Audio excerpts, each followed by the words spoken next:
Hindi na kailangang pumunta sa Quezon City ng ilang veterano at retiradong sundalo sa Calabarzon na gustong magpakonsulta sa Veterans Memorial Medical Center. May tila extension clinic na kasi ang ospital na binuksan sa Lipa, Batangas na balak pang dagdagan sa iba pang rehiyon. Nakatutok si Ian Cruz. Sa loob ng Fernando Air Base Hospital sa Lipa, Batangas, may klinika ng laan para sa mga veterano at retiradong sundalo na pinasinayaan ni Pangulong Bongbong Marcos.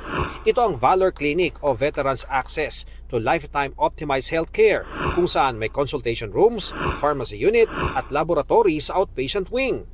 May pasilidad din para sa teleconsultation kung saan maaaring makausap ng mga pasyente ang mga espesyalista ng Veterans Memorial Medical Center o VMMC sa Quezon City. Inisyatiba kasi ng VMMC ang Valor Clinic para mapalawak ang kanilang serbisyong medikal sa iba't ibang bahagi ng bansa. Katunayan, 15 ganitong klinika ang balak nilang ilagay nationwide. Instead of going to veterans, pipila sila, dito na po dadalhin sa mga Valor Clinics located in different regions yung kanilang maintenance medications.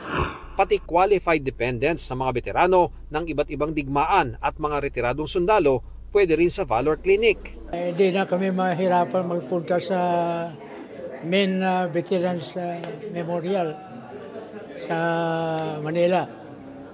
Dito na lang. Malaking bagay talaga kasi sa amin menos na sa pamasahe.